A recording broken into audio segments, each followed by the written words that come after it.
Yeronun bahasında havlu joy chiqarib berajekman. 190 kvadrat. Manzilimni tushuntiraman. Manzili Rasenter Abbas Eptekedan girib kelaverishda. Bu yoqda Sholka materialdan girib kelasizlar.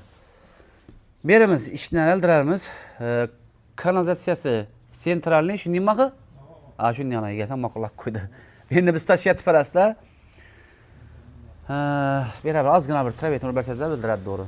Asa berimiz xudo xolasa ishdan kirgandan keyin o'tiradan dalanimiz hesham qurilgan. Yana o'tamiz. 190 kvadrat sham içinde lekin zo'r bahada chiqarajakman lekin. Berimiz yana bir xonamiz. Sizlarga aytayim, men shuni ikki xona sizda bo'ladi. Bölüp şuna ikki xona chiqadi. Kattagina ekan berdim. Ikki xona chiqadi bu yerda.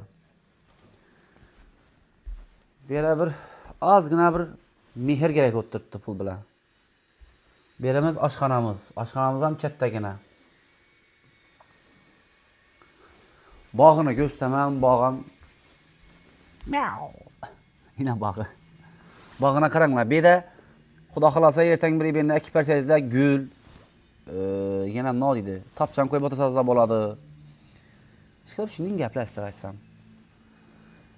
Mevani ekib bersangizlar, mevalar o'sib tursa, bir chetdan borib kelib, bir tapchandan qo'yib, teyina bir ajrib to'shab bersangizlar ham bo'ladi. Chotki bo'ladi. Stashkatib. Ishqilib ozgina mehr bilan pul kerak-ku bu yerda. O'ldiradi to'g'ri. Gaz muammosi yo'q, gaz gap turibdi. Gaz, svet, suv umuman o'chmaydi ekan bu yerda. Bahasini aytaman, bahasini ayting ey. Bahası 350 milyon so'm, 190 kvadrat. Gelişemiz 350 milyon so'mdan qaytib beramiz. Bilasizlar, bir üstünde hamma bir 30, 40 milyon, 50 milyon qaytaradi. Endi u da yani 50 milyon so'm qaytib beramiz degani emas. Turibmandan, lekin ko'p joyda 70-80 milyon so'm qaytib bergan yerlar bo'lgan. Lekin buni 300 milyondan sal qimmatroq beramiz. 300 milyondan o'tasizlar, ustiga pul qo'yiladi. 300 milyon so'm o'zina berilmaydi baribir. Shuni ham aytib o'ting. Nomerlarimiz 87lik 607 87 87. Yine bir marta aytaman. Imo, Telegram, WhatsApp, Instagram nomerim 87lik 607 87 87. Yazıp aldınızlar mı? Aman bonlar. Xudo xolasa alg'adama nasib etsin. Şöyle de teşkil, to'ylan berish nasib etsin. Ozgina bir merga o'tiribdi. Endi egasi ko'chsak.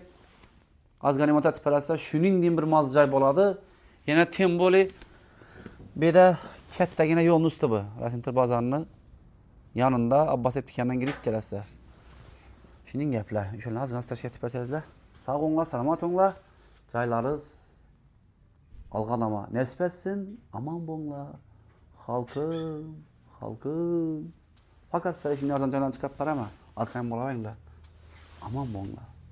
Sog' bo'linglar, sog', aman bo'linglar.